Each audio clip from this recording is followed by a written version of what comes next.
I thank you for braving the cold, blustery weather. It looks really cold outside, but it's a sunny day, and I'll take it. I'd like to introduce the board of directors. Board members, could you stand? Our chair is Russ Carlson. He's this super tall guy in the front. Carol Pemberton, Donna Moore, Mary Margaret Richter, Marilyn Shear, Marlene Harlan, Adam Moles, Monica Ackerman, and Tim Surratt. A lot of you probably know them, and a lot of you probably don't, but they do a tremendous amount for ALL, keeping it going, coming up with good policy, and just they're all volunteers. So it's really a full-time job that they're not being paid for. Thank you, board.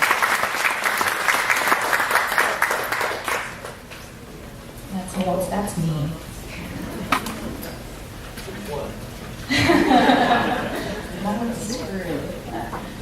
So I have a few announcements I'd like to make. Membership options. A lot of you have been ALO members for a long time, and you know that we keep switching it up on you, and we dearly apologize for making it confusing. This isn't actually new membership options. These are our old ones. We just decided we like them better, and we're going back because it works a little better for us.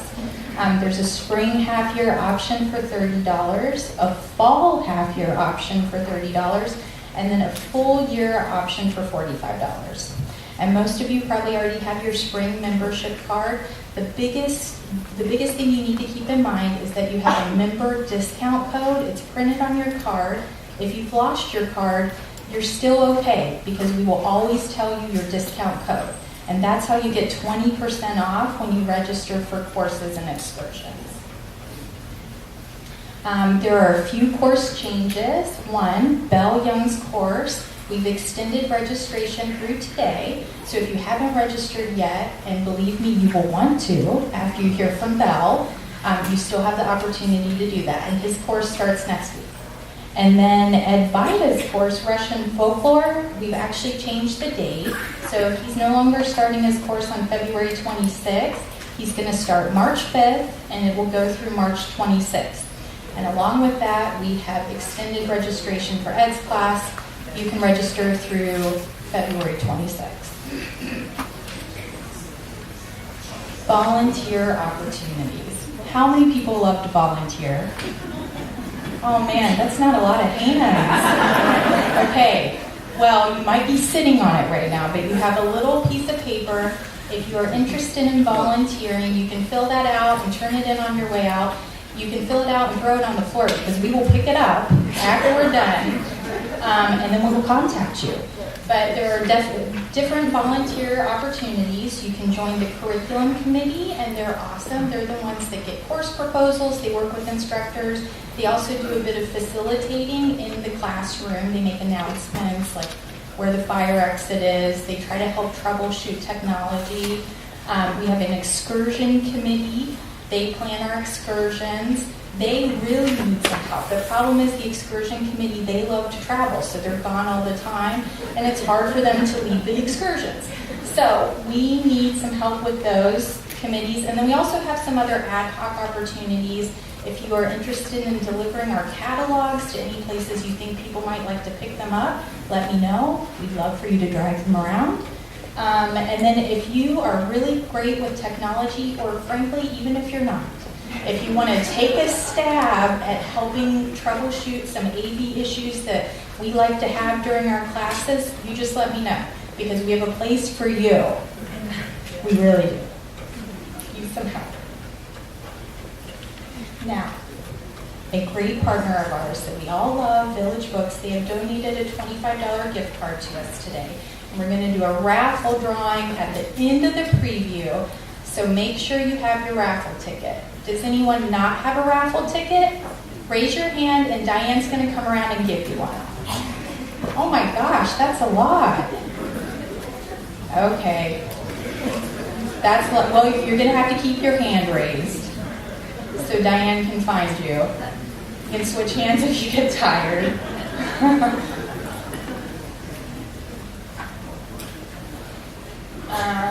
So we do have an online website. It's updated. It's gone through some dramatic changes in the last year, and we actually think it looks pretty good now. We feel like we look pretty slick. We also have a Facebook page because our marketing department said we should have one. And so we have one. We don't get a lot of likes, but like us, we post every week and we make a lot of announcements there. And then we have an e-newsletter. It comes out once a month. If you don't get the e-newsletter but you'd like to get it, if you outside these doors, you can sign your name and your email and we'll sign you up for it, so you'll start getting it. And if you ever decide you don't want to get it, we can take care of that too. Okay, so registering. You know, the quickest and best way to register is online because it's instantaneous and you definitely get in the class. But if you'd like to turn in your registration form today, that's fine too. At about 3 o'clock, Mary and Jennifer, who you all probably have talked to on the phone, they're going to be stationed right out there. You can't see it because I actually pulled the blinds. But they'll be stationed right out there and they'll take your paper registration form. Can't hear back here. You can't hear me? No. Can you hear now? Yes. I feel like I'm yelling at you. Okay. Okay. I'll talk louder and closer. And slow. Okay, so registration, go home and do it online, or after the preview, outside these doors, we'll take your paper registration form. Okay, what does an ALL membership get you? It gets you 20% off courses and excursions. It gets you WWU privileges at Lakewood, at the Lakewood facility, which is kind of on your way back to Sudden Valley. You actually get to rent all the boats and equipment as if you're a student, which is awesome. You get student rates at the Performing Arts Center, and you get access to the library and Wade King. And Wade King is a wonderful facility. It has lots of rec equipment, a pool. You do have to bear with our parking. That's one thing, but it is a wonderful facility. You get an invitation to special ALL social events, and then you get discounts at Village Books. I believe the discount's 10%, and they give you a free coffee on your birthday. You could probably just make up one and go in because they don't check your ID.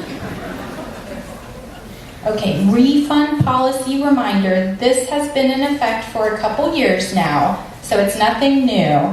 But you get a full refund if you let us know you have to cancel before registration closes. You get a partial refund if you let us know after registration closes, but 2 days before the course starts. And then you get no refund if you let us know within 2 days of the course or excursion going. I know everyone's going to be really excited, and you might register for far too many courses and excursions today. That's okay. If you've decided 20 is too much, we will refund you. So don't worry. We like the enthusiasm. Okay, spring offerings. We're going to go over courses, excursions, and then the wildly popular World Affairs discussion groups, which I have to also say are now free for everyone. And I'm going to have Carol come up, Carol Pemberton. She's the curriculum committee chair, and she's going to talk about courses.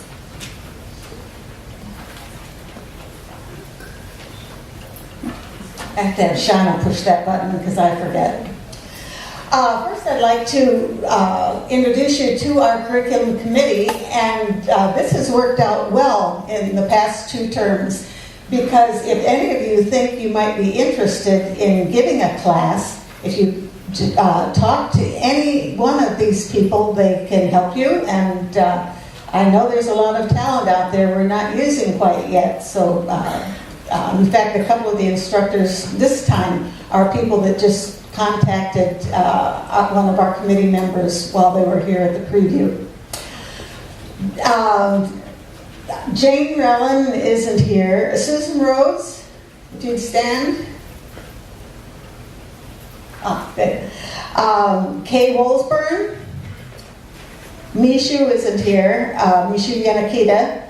Adam Moles, who is going to take over from me as the new chair come this spring. Marty Haynes. And Marilyn Shearer. Okay, thank you. Our first class is out of order, so if you look at page 11, the first class is, the instructor is Erica Block, and she's doing a class on Woodwind Quintet, a closer look, and she really means a closer look. I'm sure she'll tell you about it. Erica? Hello, my name is Erica. I'm the clarinet instructor at Western and a founding member of 5th Inversion Woodwind Quintet.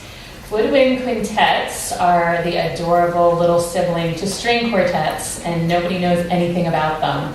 So we thought we would do something fun. It's a 2-day course. The first day will be just me, and we will be looking through the history of the instruments, how they started being used in orchestra, and how the Woodwind Quintet was formed, and then all of the different composers that tried and either succeeded or failed in writing for this interesting group.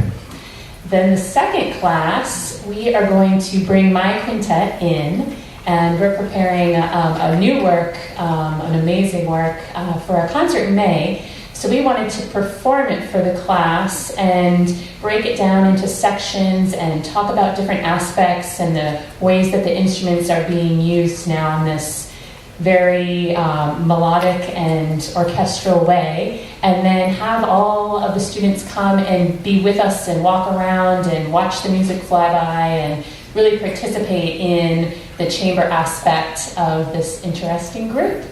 So we would love for you to join us. We're March 20th and 27th from 1 to 3. Thank you.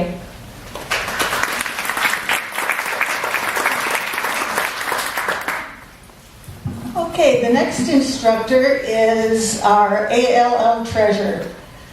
Ed Vida has given lectures and classes for us for a very long time, and the great news is he's going to give another one this year. He gives about one a year, at least we hope that. And he's giving one this time on Russian folklore. The bad news is the class was full 2 days ago. The good news is we've managed to extend the venue so that more people can sign up. So you still have, we've added about 25 or 30 seats. So if you have an interest, and you should sign up for that as soon as you can, because I'm sure that will also be full. Ed, would you like to tell us about the class?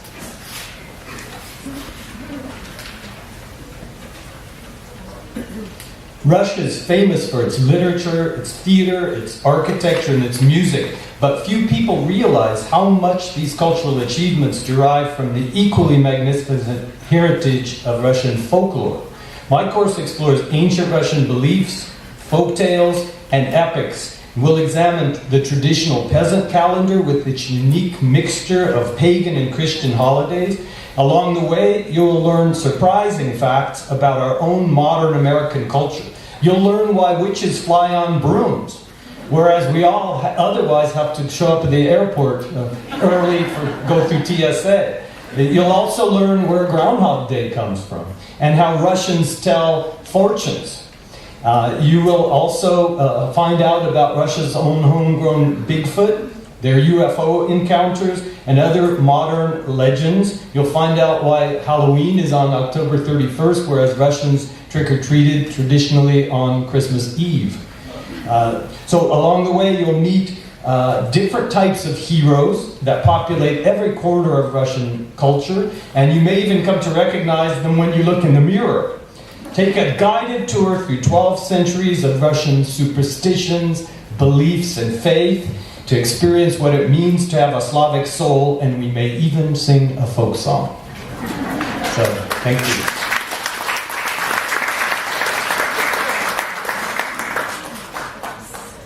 Our next instructor is one I really enjoy. He's taught us so much about China.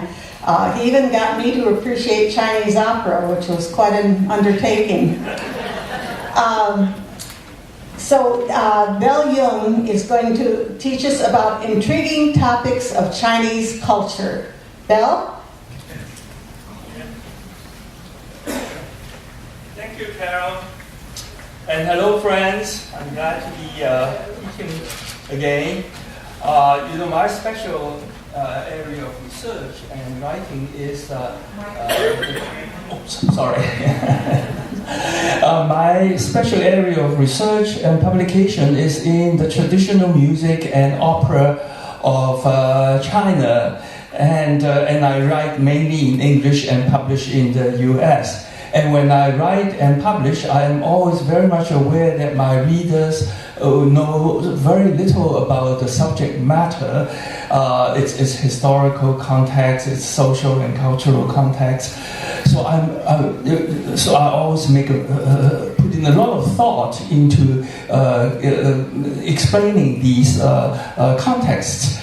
So it's here. I think because I've been teaching many times on music and opera, and I always feel that thrusting these very strange topics at you cold will intrigue you. It may intrigue you, but bewilder you and befuddle you. But you probably not learn very much from it.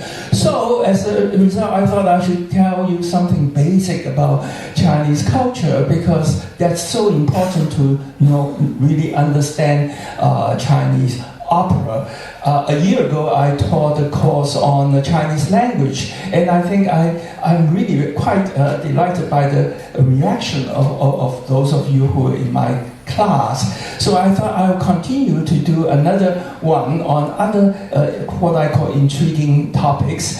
I'm not going to go through it, but if you enroll, you find out one of them is that why do each Chinese person has 3 birthdays a year on 3 separate days. Now some of you may know that there are 2 birthdays, like the solar calendar birthday and lunar calendar birthday, but in fact there are 3. So come and explain to you. Now, but I teach this course not only because I want you to appreciate my future courses in Chinese opera, but I have a larger goal in mind. As the US and China head toward an inevitable clash over geopolitical and economic dominance, it behooves us Americans to gain a deeper understanding of our potential adversary, more than what the popular media may provide you. And I can tell you that the Chinese are very interested in the US, and they learn as much as they can about American culture. I think it's time for us also to make an effort. But of course, the other goal is just to have fun together, talking about various issues, the way that we talked about Chinese language a year ago. So please do sign up my class and fill up all the slots, and I'm glad that the deadline has been extended. So I hope to see many of you in my class. Thank you.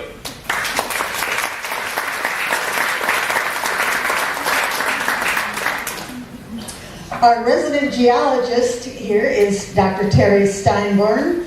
He's given a couple of classes for us, and this one looks to be really very interesting. His classes are very popular. This one is on the geology of Utah parks and monuments. Terry?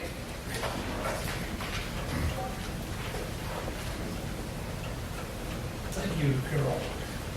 Now, this is experience I think that many of you probably had, and that is touring the parks in the southern part of Utah. And on this course, we're going to be focusing primarily on arches, canyonlands, Capitol Reef, Grand Staircase Escalante, Bryce Canyon, and Zion. And if there's any time left, the next slide, please. Yeah, we will find out what the relationship with them is, and what we find out, of course, is that they're all very closely related geologically. Next slide. Okay, so here we are. You see these nice big sandstone features. The next one, please. Oh, okay, better? Canyonlands, Capitol Reef. Capitol Reef's one that a lot of people tend to miss. It's not on one of the major routes through the area, but I find it to be one of the most fascinating in the area, so you're going to hear quite a bit about it. Canyonlands, of course, is one of the newer parks in the area, well known, and we'll be looking at that. Next one. And then the Grand Staircase Escalante, which of course has been in the news quite a lot in recent time, and we'll talk about that and maybe address some of the issues of why it's been in the news. And then, of course, Zion is one that I think most people know. That's Checkerboard Mesa there. I think that's the last slide. Yeah. Okay, so we'll be talking about the geology of all these areas. And so that you know when you go to visit these areas, you'll know what you're looking at. And you're probably going to hear a great deal more about sandstone than you ever thought you wanted to hear. But when you go to that area, you'll see why. So I look forward to seeing you here next Thursday. Thank you.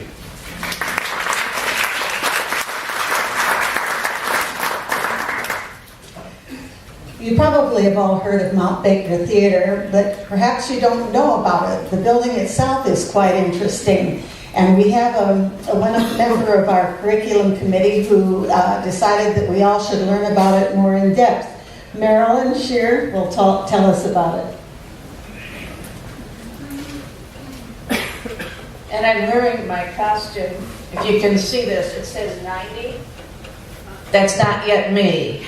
That's a theater. And what motivated me to put this offering together is last year, Mount Baker celebrated its 90th anniversary. That's the 1927, and this is today. And it actually might even be today because the only picture the staff could find me had ice and snow on it. But you can look at the remarkable preservation. Now, as part of this 90th birthday celebration, Lanny Little, a local artist, he's known for things like the mural in Fairhaven on the Village Square, and he's also become very interested in local history. Well, he put together this marvelous video. It's on YouTube, so you're welcome to watch it on whatever little device you have, or try to stream it to your TV, or sign up for our class, and you can see it live on a big screen. You want to flip the thing? Now, the video is the first part, and then the second part, the foot part of my title, is after we watch the video, which is about 50 minutes, we'll have offered tours of the theater. And if you've been always thinking, I'd like to do that, and you keep putting it off and not scheduling something, this is your chance to do it all together. This picture right here is opening day of April 29th, 1927. And you can see what a grand thing. There were, bands and all kinds of stuff, huge decorations. It was a really big day. The architect of the theater is Robert Reamer, who also did the Fifth Avenue Theater in Seattle. And it's all done in the Spanish Moorish theme. Now, the theater happened to open during the silent film era, right at the end of it. So it was designed for both silent films and vaudeville. I've got a couple pictures here of the magnificent organ. It's one of only 4 of these remaining huge pipe organs in the U.S. And actually this April, the theater's going to be putting on a Charlie Chaplin show. Dennis James is the organist, and he is totally involved with original scores and playing the music, so you get an experience of how things used to be. Part of the video then is a history of entertainment. This is a shot of a group who did part of a vaudeville act here. It's the Gum Sisters, and we think they performed at Mount Baker in 1934. That youngest one may look vaguely familiar to you. Her name is Frances Gum. Anybody know who she became? Judy Garland. So I thought that was one of the coolest things I learned by seeing that video, is the picture of Judy Garland as still Frances Gum performing in Bellingham. Now, in 1983, these old movie palaces around the U.S. became an endangered species. So a local group was formed, and there was fundraising, massive remodeling into a new modern theater. This is the, okay, hit the button too many times.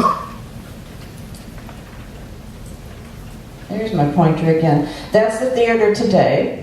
So the second part of this, we'll have a break after the movie, and then you'll have a chance to form people into tour groups. We're kind of maxing out at about 3 different tour groups to go around the theater, and you'll get to actually go behind the stage and see the rooms, the rest of the rooms, get some more of the history up close and personal. And if you have any questions, we don't have an instructor, but we have well-trained docents who have been guiding tours there for a long time and can tell you lots of stories about it, including stories about the resident ghosts.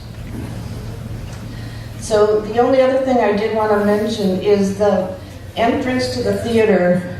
When you go in, we're entered directly. Can you go back to the previous one? I'll show it there. Over here on Champion Street is an entry directly into the Encore room. We will have signs up that day, but don't go in the main entrance. It will be locked. You'll be very frustrated. You'll try all the doors and not get in. The entry that'll be open is directly into that room right there where the movie will be shown.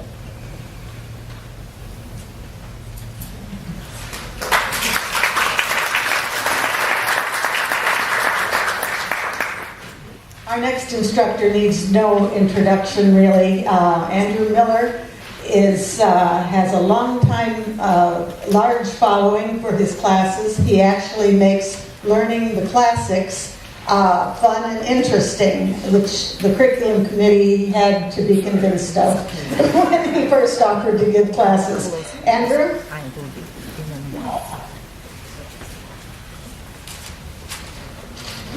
I like that actually of disbelief. Poetry composed in ancient Greece fell into 3 main categories. There was epic poetry, which is